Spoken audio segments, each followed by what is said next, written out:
Welcome aboard. It's Captain G with Allies Turn 4 in Global War 1939 Ultra playtest with Eggman. So this is the Between Two Turns video. Let me get you mounted right here real quick. Let me go over the builds of the Axis and for their Italy turn 3 and Germany, Japan turn 4. Try to get rid of the glare a little bit, as well as the planned builds for the Allies. Okay, so Italy, Egg built a full strength aircraft carrier and a fighter, one naval transport,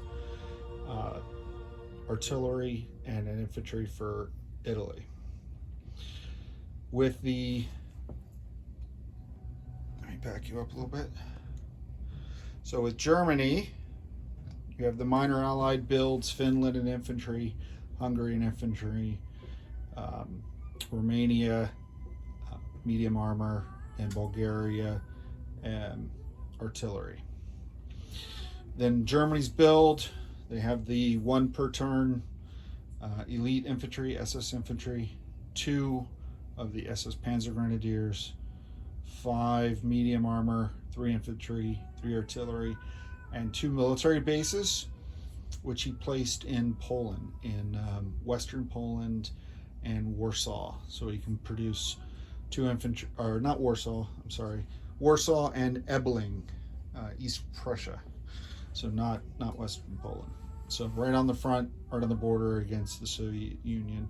So between those 2 military bases, the 2 minor industrial complexes in Hungary and Romania, the colonial factory in Finland, he's producing 9 units right on the front, plus whatever he produces in Germany and what the miners themselves produce.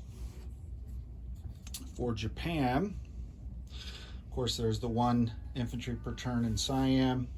Japan produced 2 SNLF, 2 naval transports, an infantry, a medium bomber, and then they did a naval base in Siam on the eastern side of the peninsula.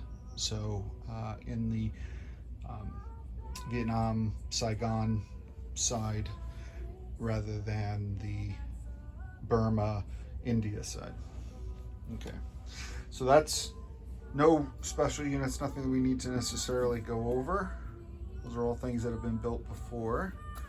I go up and back up, and we'll cover the builds for the balance of the Allies.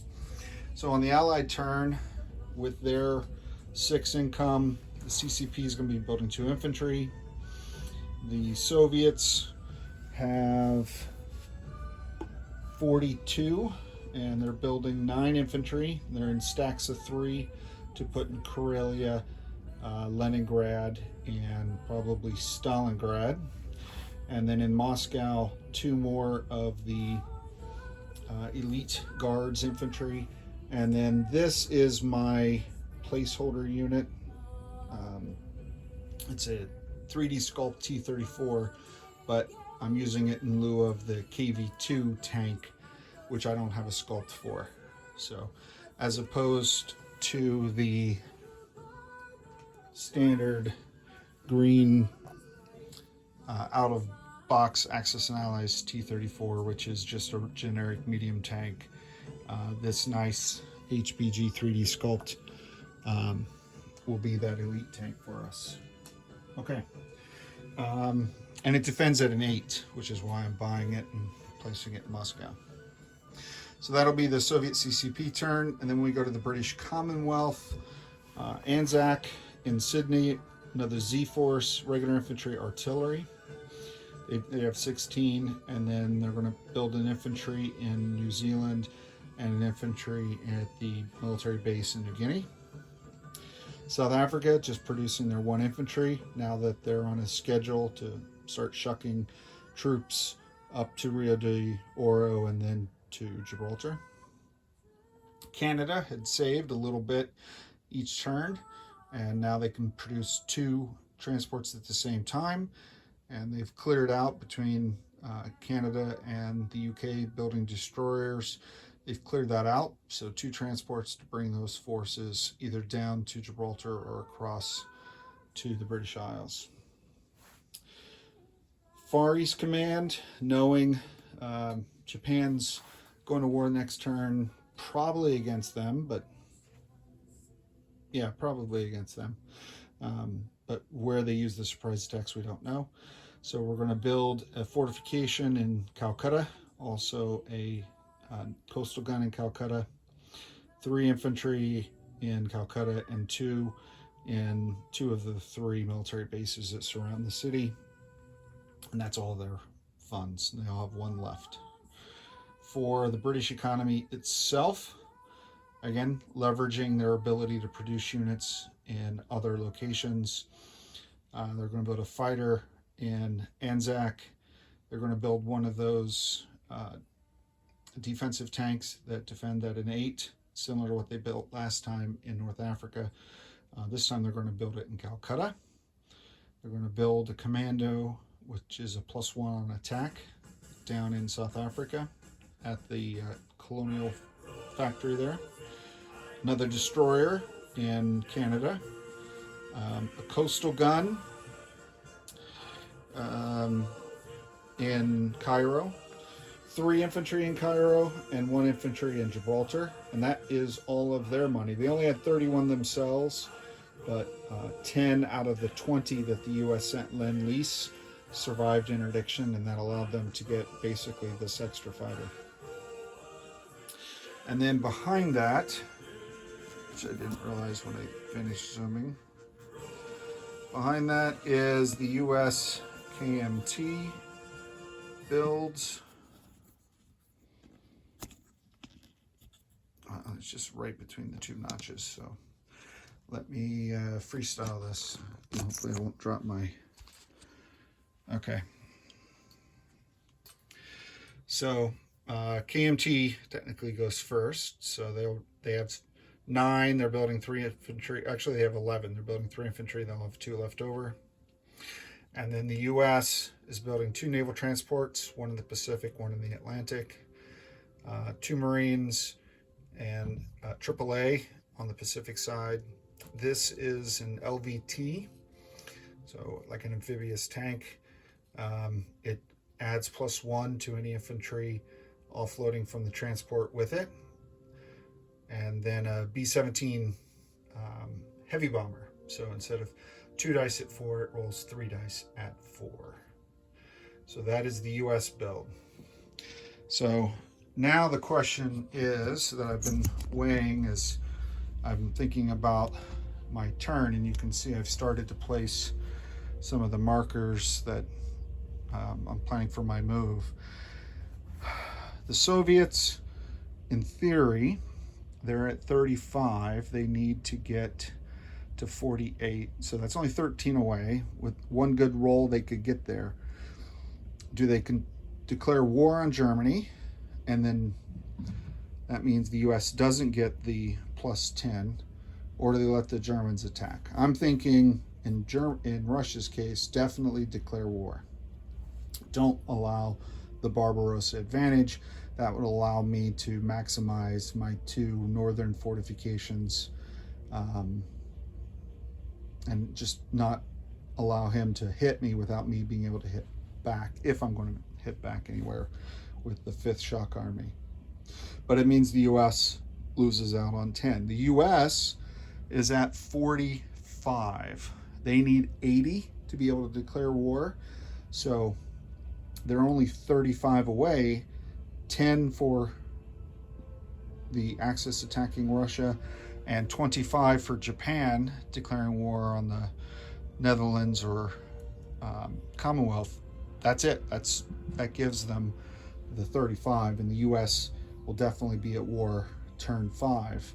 So if I give up this 10, that means this 25 has to remain in play, because the U.S. is not going to roll a 35 with 2d12 to be able to go into the war, which means I'm giving Japan the opportunity to use their surprise attacks against the islands and against the Commonwealth.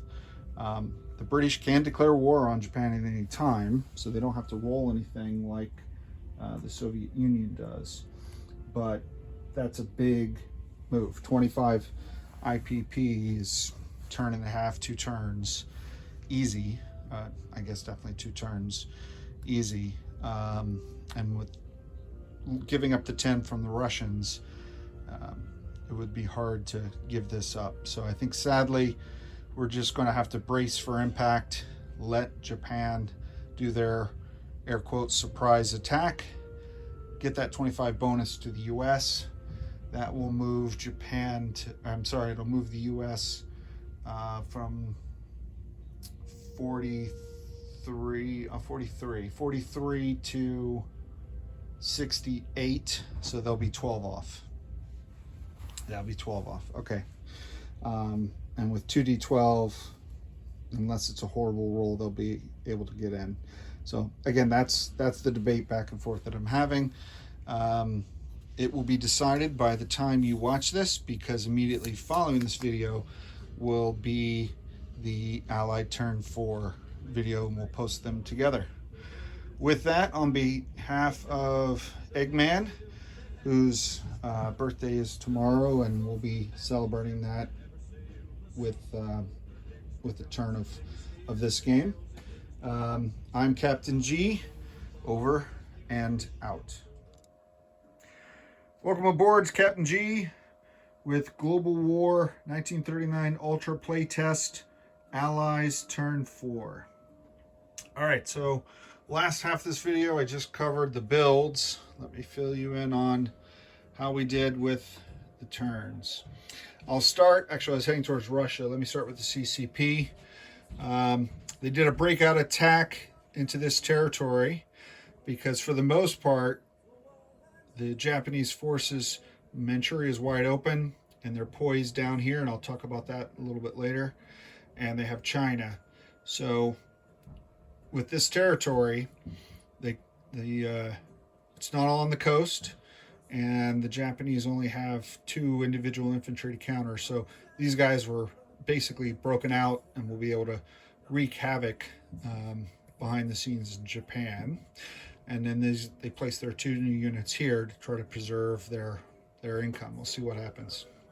For the Soviets, they did some moving along, reinforcing some territories, put in some meat shields to slow down the tanks of the German invaders, which they know they're coming.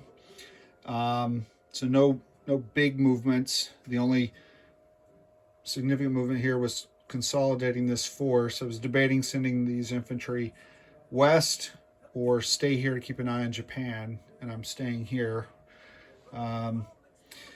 Sadly, the Soviets needed a 13, and with a 13, they were poised to declare war on Germany to eliminate the German surprise attack Operation Barbarossa bonus. They rolled, of course, a 12. So they could not declare war on Germany. So Germany will get its surprise attack next turn. But that means the U.S. gets 10, I guess is the plus, towards its build up for peacetime income. For Great Britain, really, I think just one attack. We did a strategic bombing of this military base to slow down Italian production, and 2 attacks. And then we attacked Italian Somaliland.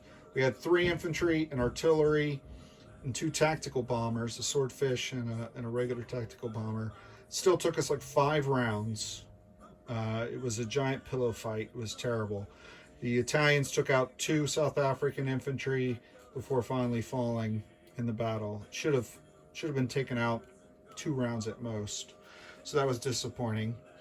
The Anzac, and this was by design, sending an Anzac infantry here to activate Congo. So this income goes to the Anzac, not to Great Britain, because I'm expecting Anzac to lose income on the Dutch East Indies, and I wanted to give them something. Also in non-combat, this armor, which I should have done a while ago, I was slow to get the armor over here, activated Iran. So now I get some bonus here as soon as I can secure Iraq away from Italy. And did the shuck, brought the carrier up with the transport, because I have a next step that I'm planning, and brought up the armor and the infantry. Now my intent, we'll see what Germany does, but right now all eyes are on the Eastern Front. With the Rio de Oro port, this transport is 1, 2, 3, and can drop troops off on Western France. These Canadian transports, which I just purchased, are 1, 2 from the same sea zone, and even this transport with the naval port in Gibraltar, 1, 2, 3. So I could hit on turn 5 after Germany goes into Russia and all eyes are going this way. I could counter with a coalition Commonwealth strike on Western France. So that's what I'm looking at now. I did move one bomber into Gibraltar that would be able to join the attack, and I brought this carrier over to recover these fighters from that attack as well. So we'll see how that works out. Meanwhile, now to the Pacific. So I moved this fleet over because I fully expected the Japanese to come here. I weighed long and hard whether or not the Commonwealth should declare war on Japan. From this fleet is where Eggman has all of these transports and destroyers. The destroyers cannot carry infantry in combat, only non-combat. So those 9 transports here in C-Zone 85 can take out of Siam, which is this army group, which is this giant mass of SNLF and infantry and artillery. They could hit from here, 1, 2, 1, 2. They could hit the main money islands, but he built a naval base, and the only reason really I could tell to do that was go 1, 2, 3, come after Calcutta. And weighing the pros and cons, I know it cost the U.S. 25 income by not allowing Japan to strike first. The British have declared war. So what that does is it removes the surprise attack option for Japan to hit the British Empire. So no first strike, first rounds, bonuses, all of that. And it also takes away 35 IPP, because if by turn 5 Japan doesn't launch a surprise attack, they don't collect their 35 IPP bonus. The only way left to them, I thought, was by attacking the US, and that, while it would be devastating to the Philippines, would alleviate the delay in bringing the US into the war. So I thought I'd solved it, but it turns out Eggman's planning on using the surprise attack against Russia, which would still continue to leave the US delayed in entering the war, and that would give Japan their 35 IPP bonus. That does technically count. The other thing that we did was the Dutch East Indies fleet. I moved from this port 3, 1, 2, 3. I had intentionally left them there the whole time, didn't move them, even though they were activated until now, because I didn't want him to think about them anymore. So they're here as a blocking force. They're basically sacrificing themselves to slow down these transports and the combined fleet from moving in. So he's going to have to clear that, then move into the next sea zone where he has only a single British destroyer, but he has to clear that. And then what's left, if he wins both these battles, can then move into here and hit but he no longer has the surprise attack bonus. So hopefully the layered naval strategy will save Calcutta, but he's doing some numbers crunching and thinking through his options. We'll see where that goes. So that was the Commonwealth turn. On the just to cause distraction, I used the transport that was here, came around, dropped off 2 more infantry in Hong Kong because I saw he only had 1 infantry poised to just do a walk-in. So now he can't do that.